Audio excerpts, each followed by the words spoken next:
मुबारक हो बेगम जान। आपको भी मुबारक हो नवाब साहब, ये लीजिए हमारा बेटा।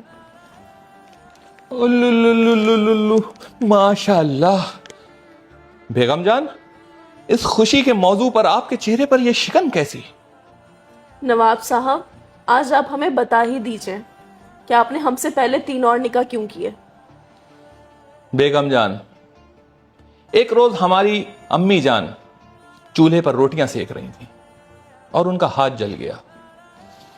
उन्होंने हमें बुलाया और बोली, शहजादे, हमारा हुक्म है कि कुछ ऐसा करो जिससे कि हमारा हाथ भी ना जले और रोटियां भी सिक जाए। लिहाजा हमने उनके हुक्म की तामील करते हुए पहला निकाह किया और हमारी पहली बेगम रोटियां बनाने में मशगूल हो गई। फिर एक रोज हमारी अम्मी जान कपड़े धो रही थी और पानी से उनके हाथ कपो गए। उन्होंने हमें बुलाया और बोली, शहजादे, हमारा हुक्म है कि कुछ ऐसा करो कि हमारे हाथ भी ना भीगें और कपड़े भी धुल जाएं। लिहाजा फिर से हमने उनके हुक्म की तामील करते हुए दूसरा निकाह किया और हमारी दूसरी बेगम कपड़े धोने में मशगूल हो गई। फिर एक रोज हमारी अम्मी जान झाड़ू पोछा दे रही थी और अचानक से उनकी कमर में दर्द उठा।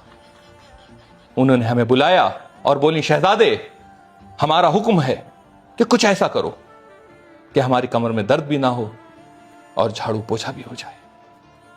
लिहाजा हमने फिर से उनके हुक्म की तामील करते हुए तीसरा निकाह किया। अबे साले। और हमारी तीसरी बेगम झाड़ू पोछे में मशगूल हो गई। तो नवाब साहब, आपकी अम्मी जान का ऐसा कौन सा काम रह गया था जो आपने हमसे निकाह किया? बेगम जान, हमारी तीनों बेगमों ने इतनी शिद्दत से घर में काम किया कि हमारी अम्मी जान उनसे बेइंतहा मुतासिर हो गई और उनसे बेपनाह मोहब्बत करने लगी। इतनी मोहब्बत कि उन्हें जरा सी भी दर्द और तकलीफ में नहीं देख सकती थी। लिहाजा उन्होंने फिर से हमें बुलाया और बोली, शहजादे, हमारा हुक्म है कि कुछ ऐसा करो कि हमारी तीनों बहुओं को तकलीफ भी ना हो और हमें पोता पोती भी नसीब हो जाए।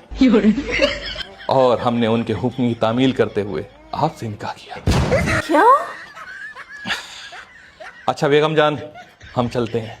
लेकिन जा कहाँ रहे हैं आप नवाब साहब? अपने बच्चे का स्कूल में दाखिला कराने। नवाब साहब, ये बच्चा अभी अभी हुआ है, ये कैसे स्कूल जाएगा?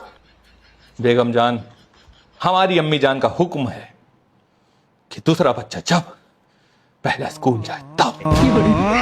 नवाब साहब, बेगम जान, आप फिक्र ना करिए, हम आपके लिए ORS का घोल लेते आएंगे।